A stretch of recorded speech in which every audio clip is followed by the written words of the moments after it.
인생이란 무엇일까요? 때로는 우리가 쌓아 올린 믿음의 탑이 한순간에 무너지는 것을 보며 그 질문 앞에 다시 서게 됩니다. 저는 하루아침에 모든 것을 잃었습니다. 집도, 아내도, 그리고 지난 10년간 믿어왔던 모든 진실도. 어떤 일이 있었는지 지금부터 제 이야기를 들려드리겠습니다. 안녕하세요. 저는 52살 먹은 박철수라고 합니다. 오후 11시 30분. 서울 강남구의 한 아파트에서 저는 마지막 상자에 테이프를 붙이고 있었습니다. 불과 몇 시간 전까지만 해도 이곳은 제 집이었습니다. 아니, 적어도 저는 그렇게 믿었습니다. 벽에 걸려있던 가족 사진들, 아내와 함께 고른 커튼, 아이들이 뛰어놀던 거실. 모든 것이 10년의 세월과 함께 상자 속으로 들어갔습니다. 정리 도중 휴대폰이 울렸습니다. 집주인의 마지막 확인 전화였습니다. 선생님, 정말 죄송합니다. 하지만 계약서에 명시된 대로 집을 비워주셔야 합니다. 네, 알겠습니다. 자정 전에 다 비우겠습니다. 그런데 정말 모르셨어요? 체납이 벌써 6개월이나 밀린 것을. 저는 휴대폰을 내려놓고 한숨을 길게 내쉬었습니다. 손가락 사이로 빠져나가는 모래처럼 저의 인생이 흩어지고 있었습니다. 이 집에 처음 왔을 때가 생각났습니다. 10년 전 봄이었죠. 미정이가 활짝 웃으며 말했습니다.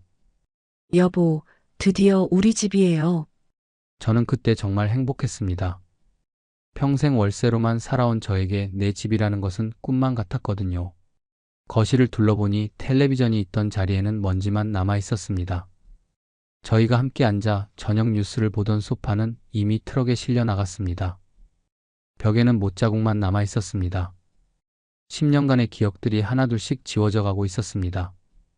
무엇보다도 견디기 힘든 것은 이 모든 것이 내가 조금만 더 생각해 보았더라면 알 수 있었던 사실이라는 것이었습니다. 징조는 분명히 있었습니다.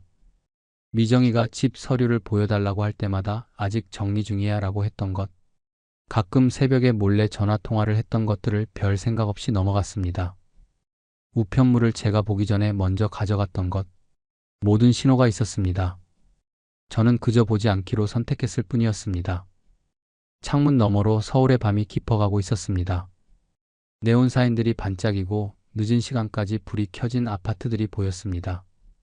각각의 창문 뒤에는 저마다의 이야기가 있을 텐데 과연 몇 개나 진실한 이야기일까 하는 생각이 들었습니다. 시계는 자정을 향해 무정하게 흘러가고 있었습니다. 저는 마지막 상자를 들어 올리며 생각했습니다. 내가 왜 이렇게 된 걸까? 그 답을 찾기 위해서는 시간을 거슬러 올라가야 했습니다. 모든 것이 시작된 그날로. 이야기를 제대로 이해하려면 한 달 전으로 돌아가야 합니다. 8월 10일 오후 2시. 그날은 평범한 여름날이었습니다. 여보, 나 친구 집에 다녀올게. 어느 친구? 늦지 말고 들어와. 대학 동창이야. 오랜만에 만나는 거라서 늦어도 저녁에는 들어올게. 조심히 다녀와. 평소와 다를 바 없는 일상적인 인사였습니다. 하지만 그것이 제가 아내와 나눈 마지막 대화가 될 줄은 꿈에도 몰랐습니다. 그날 저녁 7시가 넘어도 미정이가 들어오지 않았습니다. 처음에는 별로 걱정하지 않았어요. 가끔 친구들과 만나면 시간 가는 줄 모르고 이야기하곤 했거든요. 8시, 9시. 시간이 지나면서 조금씩 불안해지기 시작했습니다. 밤 10시쯤 전화를 걸어봤습니다. 현재 전화를 받을 수 없습니다. 평소 같으면 바로 받았을 텐데 이상했습니다. 배터리가 떨어졌나 싶어서 1시간 후에 다시 걸어봤지만 마찬가지였습니다. 첫째 날 밤 저는 거실 소파에서 뜬 눈으로 밤을 지새웠습니다. 문 여는 소리가 들릴 때마다 벌떡 일어났지만 그것은 항상 이웃집 소리였습니다. 아마 친구 집에서 늦어져서 하룻밤 자고 오는 걸 거야. 연락만 미리 해주지. 그런데 왜 전화를 안 받을까? 둘째 날이 되었습니다. 저는 미정이의 친구들에게 연락해보기 시작했습니다. 하지만 아무도 미정이를 만나지 않았다고 했습니다. 미정이요? 아니요, 요즘 연락도 잘 안 하고 있어요. 저희한테 온다고 했나요? 약속 잡은 적 없는데. 이상하네요. 분명히 누군가와 만난다고 했을 텐데. 점점 더 이상해졌습니다. 미정이가 말한 대학 동창이 누구인지 알 수가 없었습니다. 평소에 대학 이야기를 별로 안 했었거든요. 생각해보니 미정이의 과거에 대해서 아는 게 별로 없다는 걸 깨달았습니다. 셋째 날 밤 저의 불안은 절정에 달했습니다. 혹시 사고라도 당한 건 아닌지 병원에 연락해보고 싶었지만 어디서부터 시작해야 할지 몰랐습니다. 8월 13일 오후 3시 27분 저의 휴대폰에 번호를 알 수 없는 전화가 걸려왔습니다. 혹시 박철수 씨 되십니까? 네, 맞습니다. 경기도 양평경찰서입니다. 부인분에 관해서 말씀드릴 일이 있습니다. 서에 나오실 수 있으실까요? 부인이 무슨 일이? 전화로는 자세히 말씀드리기 어렵습니다. 가능하시면 지금 와주세요. 저는 그 순간을 기억합니다. 다리 힘이 풀리면서 현관에 주저앉았던 순간을 무언가 돌이킬 수 없는 일이 일어났다는 것을 본능적으로 알았던 순간이었습니다. 경찰서로 가는 길이 그렇게 길 수가 없었습니다. 온갖 생각이 머릿속을 스쳐갔어요. 교통사고인가? 강도라도 만난 건가? 하지만 실제로 들은 이야기는 상상했던 그 어떤 것보다도 충격적이었습니다. 부인께서 경기도 양평의 한 펜션에서 발견되었습니다. 펜션이요? 거기서 뭘? 함께 있던 분들이 3명 더 있었습니다. 모두 모르는 분들이시고요. 그럼 미정이는 어디? 죄송합니다. 현장에서 유서가 발견되었습니다. 저의 세상이 한순간에 무너졌습니다. 머릿속이 멍해지고 10년의 결혼 생활이 산산조각 나는 소리를 들었습니다. 저는 경찰이 건네준 유서를 읽어보았습니다. 오빠 미안해. 설명하지 못해 미안해. 사랑의 대가라고 생각해줘. 아이들 잘 부탁해. 모든 게 내 잘못이야.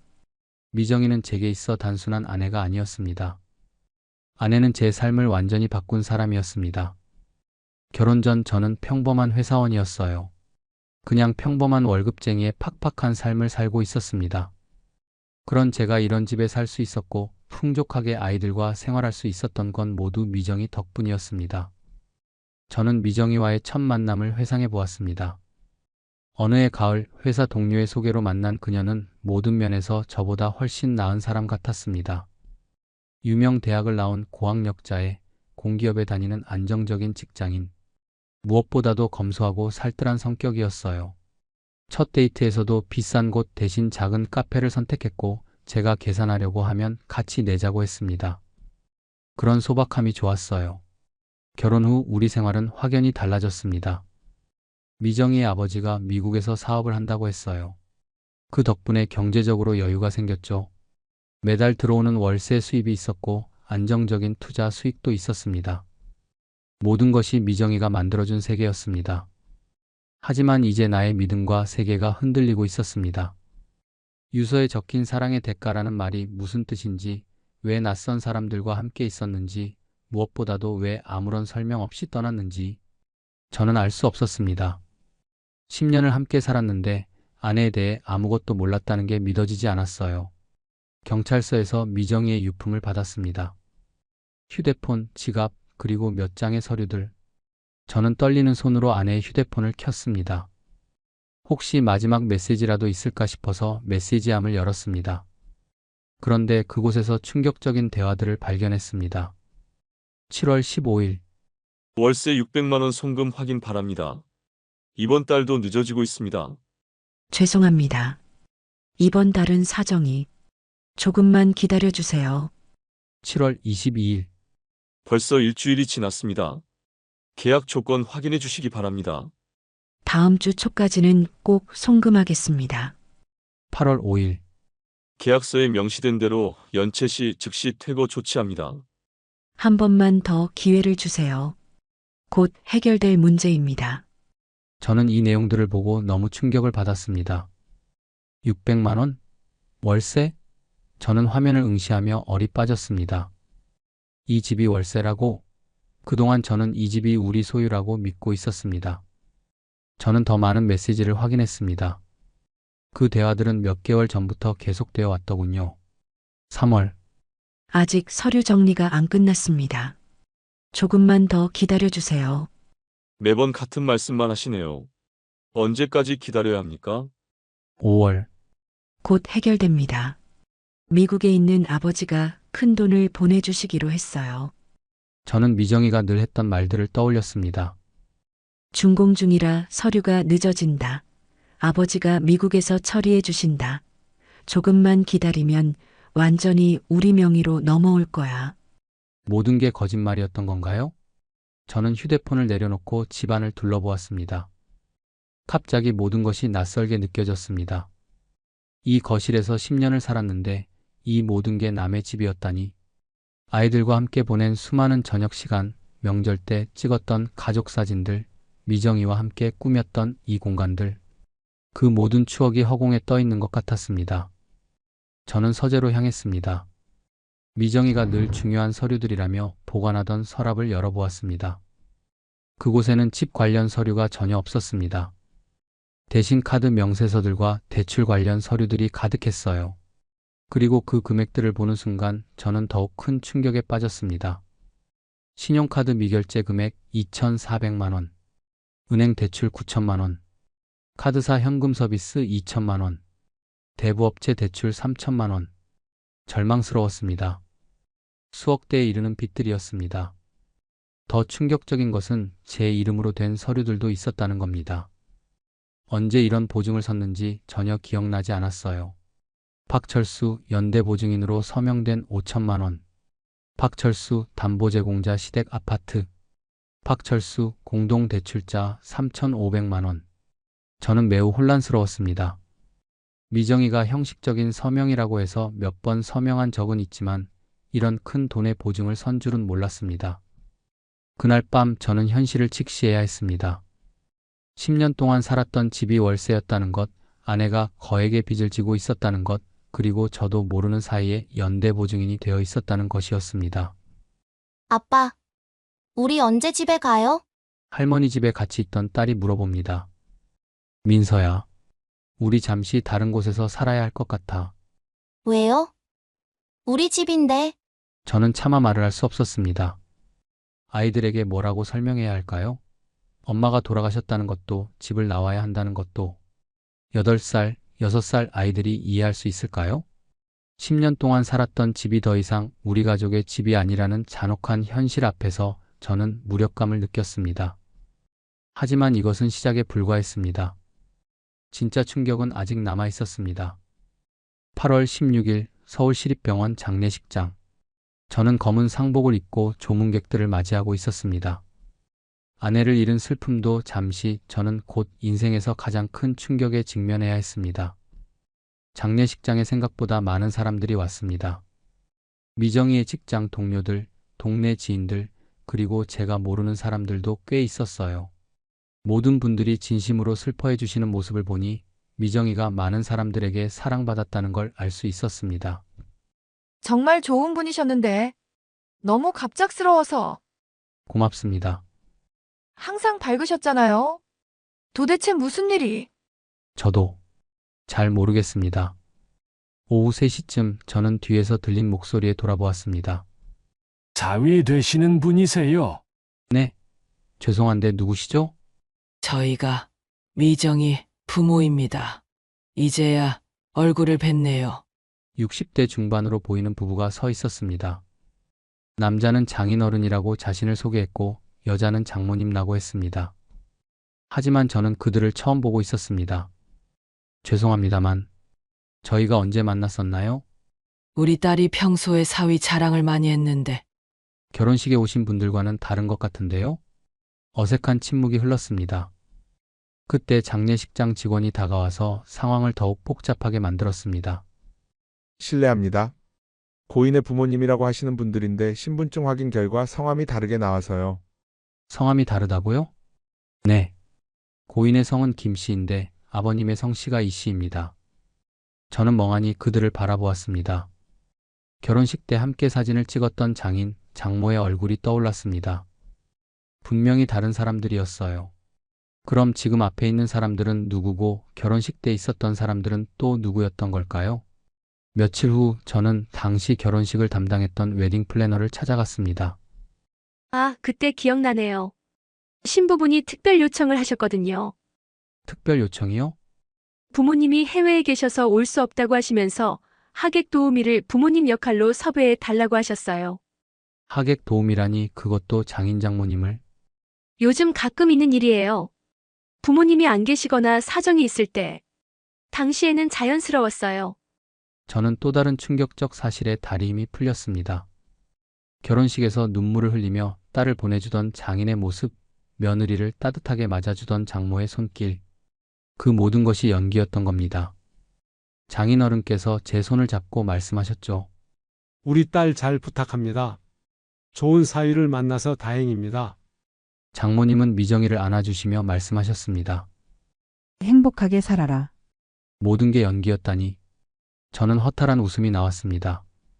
미정이가 평소 했던 말들이 떠올랐어요. 지금 생각해보면 모든 게 거짓말이었습니다. 어머니가 병중이라 연락이 어려워요. 아버지께서 미국 사업 때문에 바쁘세요. 부모님이 우리 결혼 정말 기뻐하시고 행복해 하세요. 명절에는 꼭 인사드려야 해요. 휴대폰에 저장된 가족들과의 문자 대화도 다시 보니 이상했습니다. 사위가 정말 좋은 사람이구나. 딸이 행복해 보여서 기쁘다. 건강하게 잘 지내거라. 모든 문자가 미정이가 다른 휴대폰으로 보낸 것들이었던 겁니다. 10년 동안 저는 존재하지 않는 사람들과 안부를 주고받고 있었어요. 명절 때마다 미정이는 부모님께 인사드려야 한다며 선물을 준비했습니다. 한복, 건강식품, 과일 선물 세트, 모든 걸 정성스럽게 포장해서 택배로 보냈다고 했어요. 실제로는 어디로 간 건지, 10년 동안 제가 사랑했던 가족은 누구였을까요? 명절마다 걱정하고 안부를 묻고 선물을 보내고 언젠가 뵐 날을 기다렸던 그 가족들은 모두 미정이의 상상 속 인물들이었던 겁니다. 장례식장을 나서며 저는 생각했습니다. 그럼 진짜 미정이는 누구였을까? 10년을 함께 산 아내는, 두 아이의 어머니는, 제가 사랑했던 그 여자는 대체 누구였던 것일까요? 하지만 이것도 시작에 불과했습니다. 제가 발견하게 될 진실은 훨씬 더 충격적이었습니다. 장례를 마친 후 저는 미정이의 유품을 정리하기 시작했습니다. 서랍 깊숙한 곳, 옷장 뒤편, 심지어 침실 매트리스 밑까지 미정이가 숨겨둔 것들을 찾기 위해서였습니다. 상자 깊숙한 곳에서 대부업체와 수사기관에서 발송한 우편물들이 쏟아져 나왔습니다. 최종 톡촉장 1,200만 원 즉시 상환 요구, 법정 조치 예고 통지서, 담보물 경매 진행 안내, 연대보증인 추심 통지서, 제 이름이 연대보증인으로 적힌 서류들이 수십 장이었습니다. 저는 매트리스 밑에서 강 씨의 신분증을 발견했습니다. 제 회사 선배인 강 씨의 신분증이 왜 여기에 있는 건지 저는 머릿속이 복잡해졌습니다. 강 씨에게 급하게 전화를 걸어보았습니다. 강 선배님, 급한 게 있어서 전화드렸습니다. 철수야. 무슨 일이야? 아, 그런데 미정이는 어디 있어? 연락이 안 되던데. 선배님, 미정이가 죽었습니다. 뭐라고? 언제? 어떻게? 선배님, 혹시 미정이한테 돈을 맡기신 적 있나요? 아, 그거 말이야. 미정이가 정말 좋은 물건이 나왔다고 하더라고. 좋은 물건이요? 시세보다 훨씬 싼 아파트가 급매로 나왔다는 거야. 강남 쪽 신축인데 30평이 시세보다 1억 정도 싸다고 했어. 그래서요? 급매라서 빨리 결정해야 한다면서 며칠 안에 계약금을 넣어야 한다고 했지. 그래서 4억을 맡겼어. 4억을 맡기셨다고요? 언제요? 한 6개월 전쯤? 근데 이상하게 입주가 계속 미뤄지더라고. 미뤄진다고요? 처음에는 코로나 때문에 공사가 늦어진다고 하고, 그 다음에는 서류 문제라고 하고, 요즘은 연락도 잘 안 되고. 저는 급히 강 씨가 말한 부동산에 찾아갔습니다. 그런 매매 계약은 존재하지 않습니다. 존재하지 않는다고요? 네. 해당 물건도 실제로는 없었고 그런 급매 물건이 나온 적도 없습니다.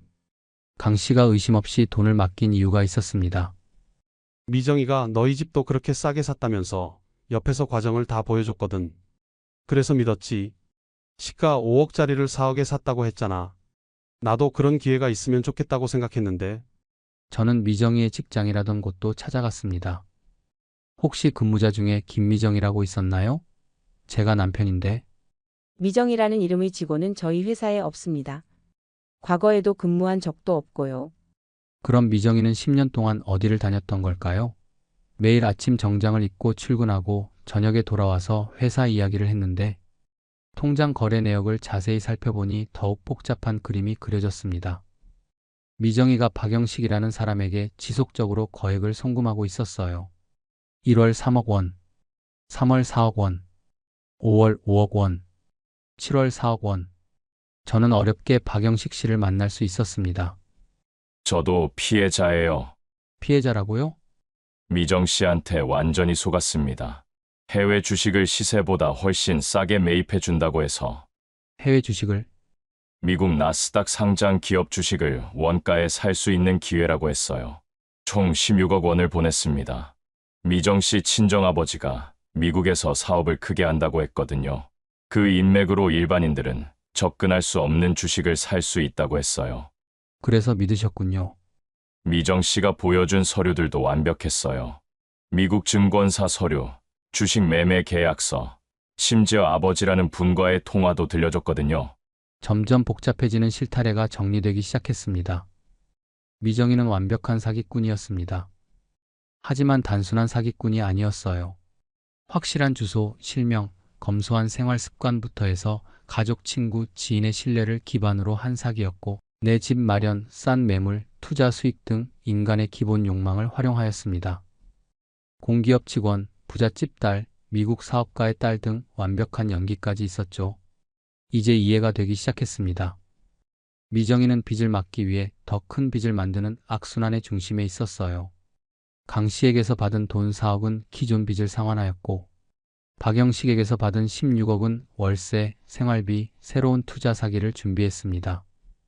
그리고 새로운 피해자들에게서 받은 돈으로 기존 피해자들 달래는 시기였습니다. 저는 10년 동안 아내에 대해 아무것도 모르고 살았습니다. 아니, 모르고 산 게 아니라 보지 않으려고 했던 것 같습니다. 징조는 분명히 있었거든요. 집 서류를 보여달라고 할 때마다 회피하는 태도, 가족들과의 만남을 계속 미루는 것, 새벽에 몰래 하는 전화통화들, 우편물을 먼저 확인하고 숨기는 행동, 현금 사용을 피하고 항상 카드로만 결제하는 습관. 저는 이제 알았습니다. 제가 단순한 남편이 아니라 미정이의 거대한 사기극에서 중요한 소품 중 하나였다는 것을.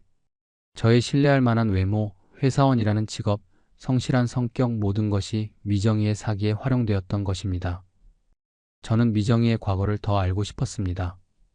도대체 어떤 사람이었기에 이런 복잡한 거짓말의 인생을 살 수 있었을까요? 미정이가 자주 언급하던 이모를 만나러 가는 길, 저의 마음은 복잡했습니다.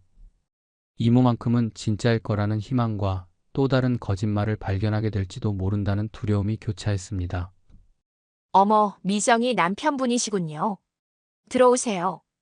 50대 초반의 이모는 생각보다 평범한 사람이었습니다. 미정이가 늘 말했던 대기업 임원이 아니라 작은 미용실을 운영하는 자영업자였어요. 미정이가 저를 대기업 임원이라고 했나요? 아니에요. 저는 그냥 동네에서 조그만 미용실 운영하고 있습니다. 그럼 유정이가 또 거짓말을 한 거였네요. 미정이가 어렸을 적부터 거짓말을 자주 하고는 했어요. 사실 오래전부터 걱정이 많았어요. 저한테도 미정이가 투자 권유를 한 적이 있어요. 투자 권유요? 해외 부동산 투자라고 하면서요. 수익률이 어마어마하다고 했어요. 이모, 다른 사람한테는 말하면 안 돼요. 아직 다른 사람들은 모르는 기회거든요. 그때 어떻게 하셨어요? 뭔가 이상하다는 생각이 들어서 이야기만 하고 돌려보냈습니다. 미정이가 무언가 숨기는 것 같기도 했고요. 어릴 때부터 이야기를 잘 만들어내는 아이였어요. 이야기를 만들어낸다는 게 어떤 말씀이세요? 상상력이 풍부하다고 해야 할까요? 학교에서 일어나지 않은 일들을 마치 진짜인 것처럼 이야기하곤 했죠. 초등학교 때 한 번은 오늘 학교에서 연예인이 왔다고 하더라고요. 자세히 물어보니 정말 생생하게 이야기하는 거예요. 어떤 옷을 입었는지, 무슨 말을 했는지. 그런데 나중에 학교에 확인해보니 그런 일이 없었어요. 그럼 거짓말을 자주 했다는 뜻인가요? 거짓말이라고 하기엔 그 아이는 자기가 만든 이야기를 진짜로 믿는 것 같았어요. 마치 그 속에서 살고 있는 것처럼요. 중학교, 고등학교 때도 마찬가지였어요. 친구들에게 우리 아빠가 사업가다, 우리 엄마가 의사다 이런 말을 하고 다녔어요. 실제로는 어떠셨나요? 부모님은 평범한 직장인이셨어요. 아버지는 회사원, 어머니는 가정주부, 그냥 평범한 가정이었죠. 미정이는 현실보다는 자기가 만든 세계에서 사는 걸 좋아했어요. 그 세계에서는 모든 게 완벽했거든요. 이모와의 이야기를 마치고 미정이를 조금 더 알기 위해 친구였던 정신과 상담의사 지훈이를 오랜만에 찾아갔습니다. 철수야, 오랜만이다. 웬일이야? 응, 오랜만이야. 다름이 아니라 뭐 좀 물어보려고. 저는 그간 있었던 일과 미정이에 대해서 이야기를 해주었습니다. 미정이의 행동 패턴을 들어보니 현실과 환상의 경계가 모호했던 것 같아. 그게 무슨 뜻이야?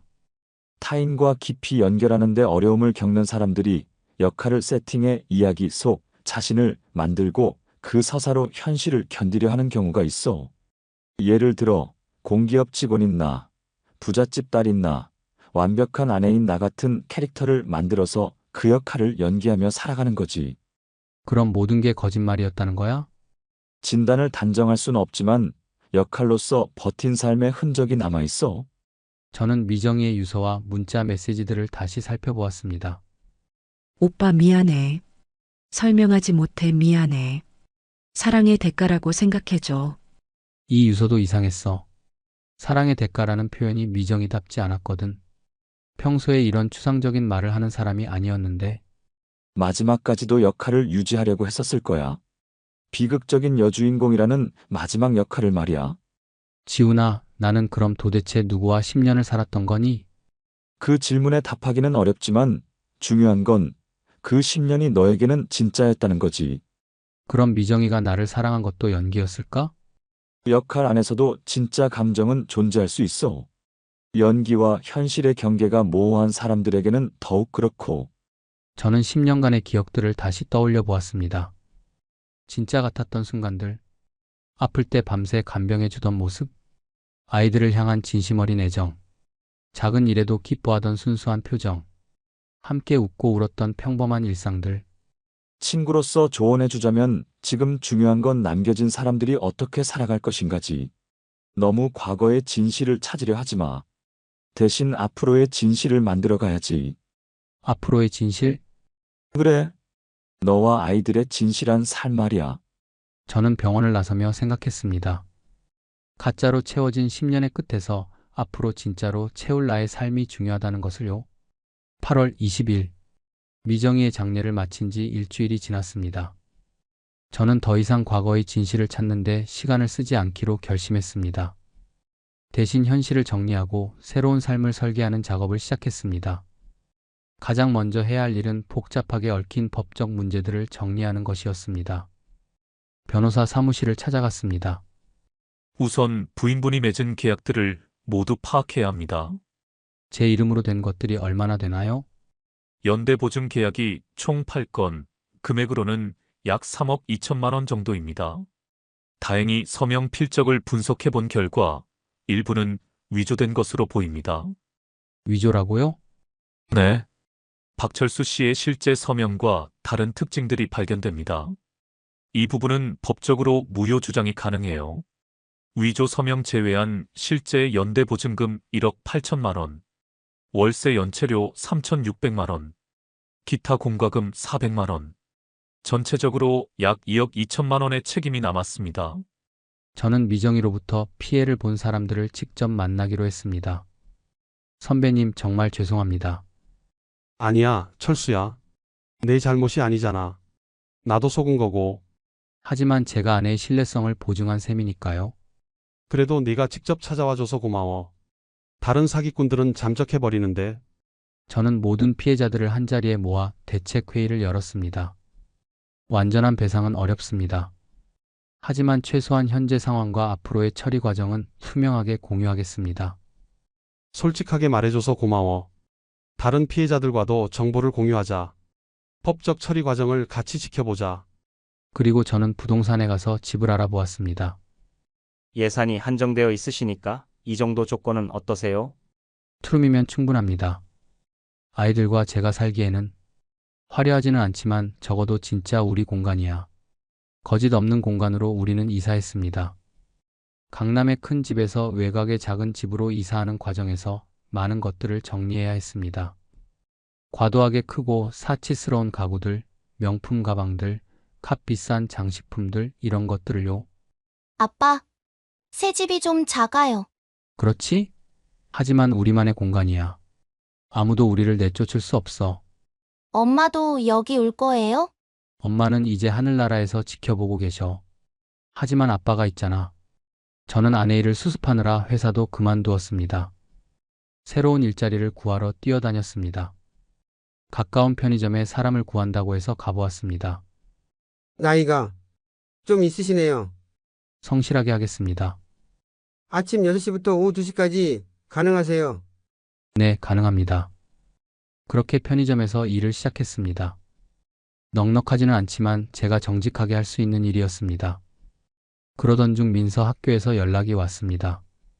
민서가 요즘 좀 위축되어 있어요. 집안 사정이 좀 복잡해서. 아이들이 어른들의 문제를 이해할 필요는 없어요. 다만 안정감은 필요하죠. 네, 부탁드립니다. 어떻게 해야 할까요? 일관된 일상 예측 가능한 패턴을 만들어 주세요. 저는 그때부터 아이들과 시간을 보내는 것을 최우선으로 생각하고 노력했습니다. 그러던 어느 날, 아빠가 우리와 함께 있어줘서 너무 좋아요. 엄마는 자주 어디 가셔서 집에 잘 없었잖아요. 그 말을 듣는 순간 눈물이 났습니다. 그리고 저는 깨달았습니다. 아이들에게는 화려한 집보다 함께 있는 시간이 더 소중하다는 것을. 저는 미정이와 함께 찍은 수백 장의 사진들을 정리하기 시작했습니다. 대부분을 버렸습니다. 하지만 몇 장은 버릴 수가 없었습니다. 함께 밥을 먹는 평범한 모습, 아이들과 함께 웃고 있는 장면, 장을 보고 돌아온 평범한 일상, 연극 같지 않은 순간들이었어요. 그런 순간에는 연기가 아닌 진짜 미정이가 있었을 것 같았거든요. 우유 사오기, 손글씨로 쓴 장보기 목록, 아이들 숙제에 적힌 격려의 말들, 이런 것들은 연기가 아니라고 믿고 싶었습니다. 작은 상자에 선별한 사진들과 메모들을 담았습니다. 이 상자를 만든 이유는 가짜였던 순간들 사이에도 진짜 손길이 있었음을 잊지 않기 위해서였습니다. 아빠, 엄마 사진이에요? 응. 엄마와의 좋은 기억들이야. 엄마가 나쁜 사람이었어요? 아니야. 엄마는 복잡한 사람이었어. 하지만 너희를 사랑했던 건 진짜야. 그렇게 미정이와 살았던 기억들을 정리했습니다. 어둠이 찾아왔지만 더 이상 두렵지 않았어요. 이제 저는 알고 있었거든요. 진짜 빛이 무엇인지. 오늘도 편의점에 출근을 합니다. 안녕하세요. 어서 오세요. 사장님, 오늘도 일찍 나오셨네요. 네, 아이들 학교 보내고 왔어요. 며칠 후 학교에서 민서 담임 선생님께서 전화를 주셨습니다. 민서가 많이 밝아졌어요. 요즘 아빠 자랑을 자주 해요. 정말요? 네. 우리 아빠는 매일 저를 데려다 주세요라고 친구들에게 말한대요. 그 말에 저는 정말 기분이 좋았습니다. 편의점 일을 마치고 집에 있는데 민서가 말했습니다. 아빠, 저 커서 편의점 사장님 할래요. 왜? 아빠처럼 사람들한테 인사 잘하는 사장님이고 싶어요. 며칠 후 선배 강 씨를 만났습니다. 철수야, 요즘 어때? 힘들지만 괜찮아요. 선배님은 어떠세요? 나도 처음엔 화가 났는데 지금은 오히려 내가 걱정돼. 너무 자책하지 마. 고맙습니다. 그러던 어느 날에 편의점 사장님이 말했습니다. 철수 씨, 손님들이 요즘 칭찬 많이 해요. 정규직으로 전환 어때요? 정말요? 네. 급여도 올려드릴게요. 아이들 생각하며 성실하게 일한 모습이 인정받는 것 같아 제 스스로 뿌듯했습니다. 아빠, 제가 그림 그렸어요. 어디 보자. 아빠랑 준호랑 저랑 같이 있는 그림이에요. 우리 집에서요. 얼마 전만 해도 모든 것을 잃었다고 생각했습니다. 집도 아내도 믿음도. 하지만 지금 생각해보니 진짜 소중한 것들은 잃지 않았어요. 만약 이 이야기를 듣고 계신 분 중에 비슷한 어려움을 겪고 계신 분이 있다면 이 말씀을 드리고 싶어요. 모든 끝은 새로운 시작입니다. 비록 그 시작이 어둠 속에서 시작될지라도 중요한 건 포기하지 않는 것이에요. 빌린 빚은 언젠가 사라지지만 자신이 기른 빛은 영원합니다. 작은 아파트 창문 밖으로 저녁 노을이 물들고 있었습니다. 화려하지는 않지만 따뜻한 빛이었습니다. 빌린 빚이 아닌 자신들이 만들어가는 진짜 빛이었습니다. 저의 오늘 이야기는 여기서 끝납니다. 하지만 저의 새로운 삶은 지금도 계속되고 있습니다. 아이들과 함께 먹는 소박한 아침 식사, 편의점에서 손님들과 나누는 인사. 모든 것이 작지만 진실합니다. 때로는 인생이 우리에게 가장 어려운 시험을 내기도 합니다. 하지만 저는 무너지지 않습니다. 넘어져도 다시 일어서는 것, 그것이 바로 인생이기 때문입니다. 오늘도 끝까지 들어주셔서 고맙습니다. 구독과 좋아요로 함께 해주시길 부탁드립니다. 여러분의 응원이 큰 힘이 됩니다. 새벽 4시. 저는 오늘도 비닐하우스에서 눈을 뜹니다. 또 못 잤네. 천장에서 떨어지는 물방울 소리. 비닐하우스 특유의 냄새. 제가 왜 이런 곳에서 살고 있는지 궁금하신가요? 제 이야기 들려드리겠습니다. 안녕하세요. 저는 74세 김철수입니다. 이혼 후 15년 홀로 살아온 저에게 유일한 동반자는 불면증이었습니다. 통장을 꺼내봅니다. 잔액 7,030만 원. 이게 전부야. 내 인생 74년이 고작 이것뿐. 무릎이 아프고 허리는 펴지지 않습니다. 아버지, 저 바빠서 이번 달도 못 찾아뵙겠네요. 아들의 전화가 왔습니다. 괜찮아. 아빠는 잘 지내고 있다. 거짓말이 일상이 된 지 오래입니다. 냉장고를 엽니다. 김치, 된장, 계란 3개. 이번 달도 이것으로 버텨야 합니다. 국민연금 35만 원. 집세 내고 나면 계산기를 두드립니다. 병원비는 또 어떻게 하지? 무릎 관절염, 고혈압, 당뇨. 약값 만월 15만 원. 숫자가 맞지 않습니다. 노인복지관에 왔습니다. 제가 유일하게 사람을 만나는 곳입니다. 철순 씨, 오늘도 오셨네요. 65세 박정희 씨가 반갑게 맞습니다. 혼자 있으면 답답해서 무료 급식을 받으며 대화를 나눴습니다. 요즘 물가가 너무 올라서. 그러게. 살기가 점점 힘들어져. 그런데 철순 씨, 괜찮은 투자 정보가 있는데 관심 있으세요? 박 씨가 휴대폰을 꺼냈습니다. 계좌 화면에 숫자들이 올라갔습니다. 실시간으로 돈이 불어나요. 저는 놀라서 눈이 커졌습니다. 뭐예요, 이게? 인터내셔널이라는 회사예요. AI 자동 투자 시스템이래요. 박 씨가 설명을 이어갑니다.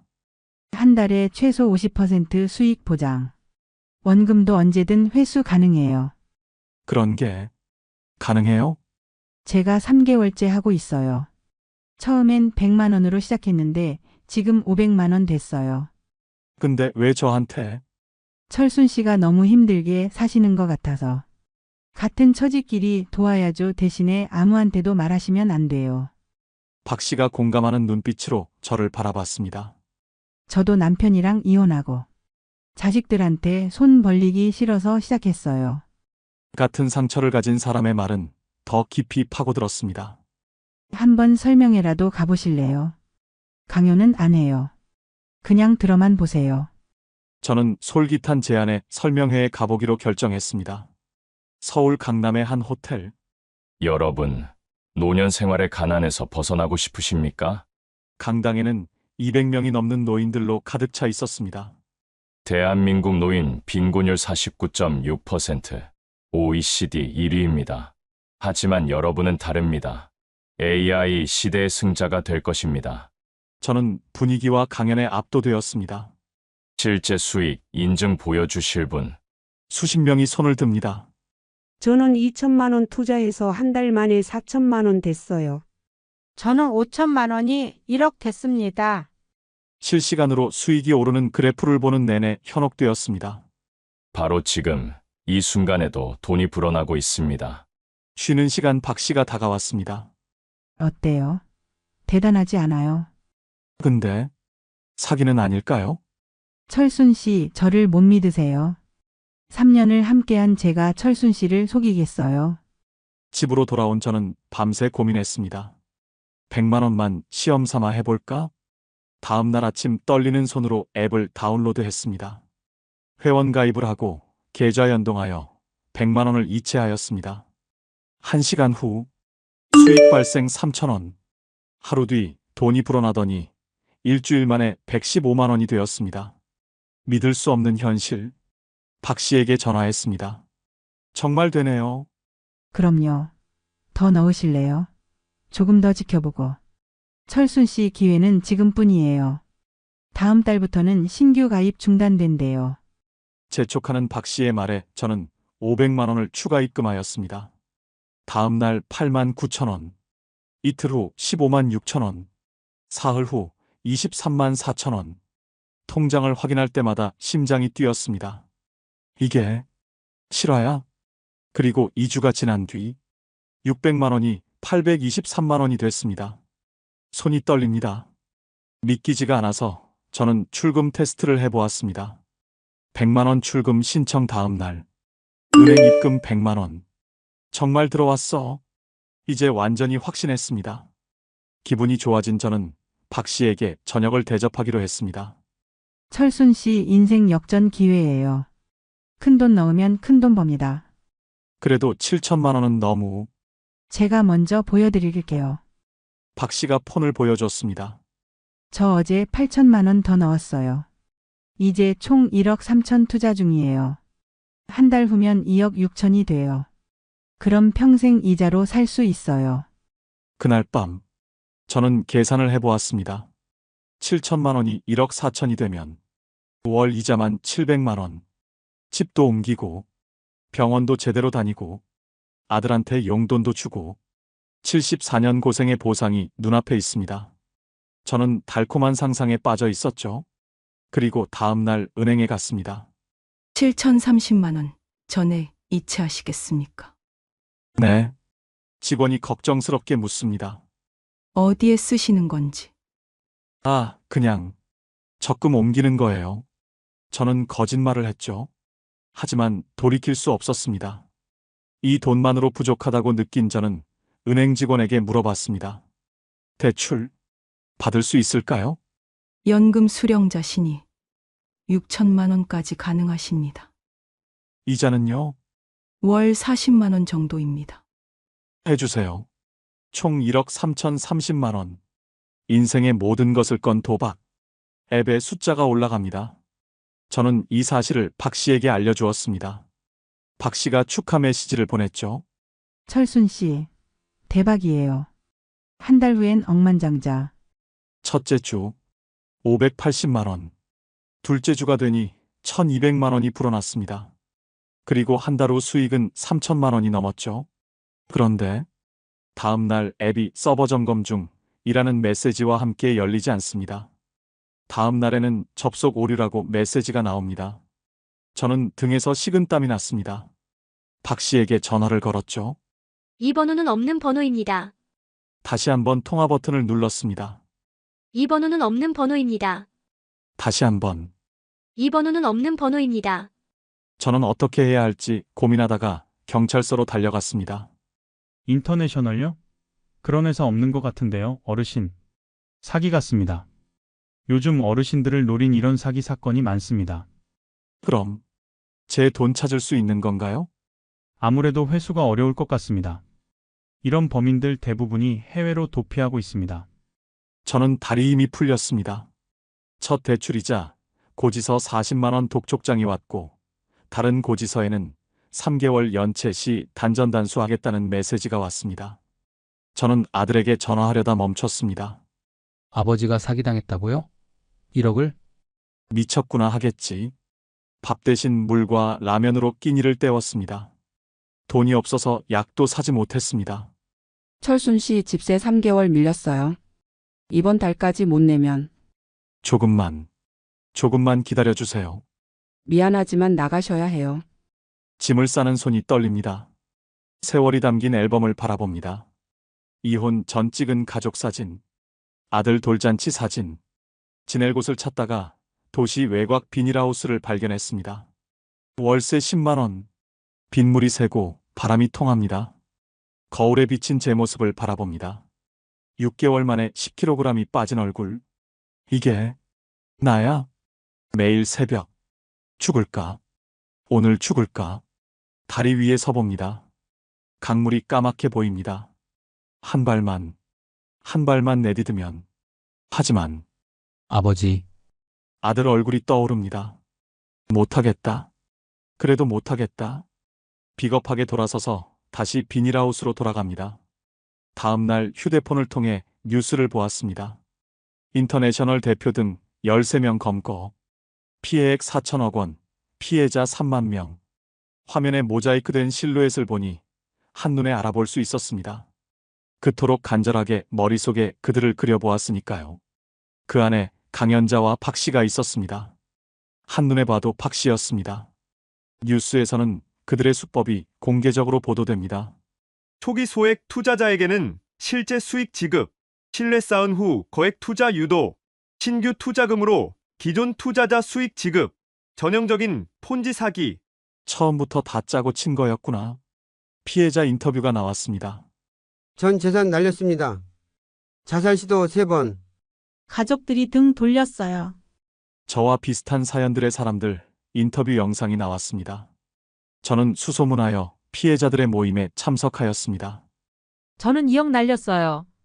저는 집 팔고 전세금까지. 저는 자식 학자금 대출까지. 모두가 울었습니다. 같이 눈물을 흘렸습니다. 그러던 중 한 할머니가 쓰러졌습니다. 약 좀. 알고 보니 돈이 없어 매일 먹어야 할 약도 못 사서 먹는 상황이었습니다. 모임을 마치고 저는 비닐하우스로 돌아왔습니다. 비닐하우스에서 1년. 저는 아직 살아 있습니다. 간신히 겨우 하루하루 폐지를 줍습니다. 하루 3,000원, 한 달 9만 원.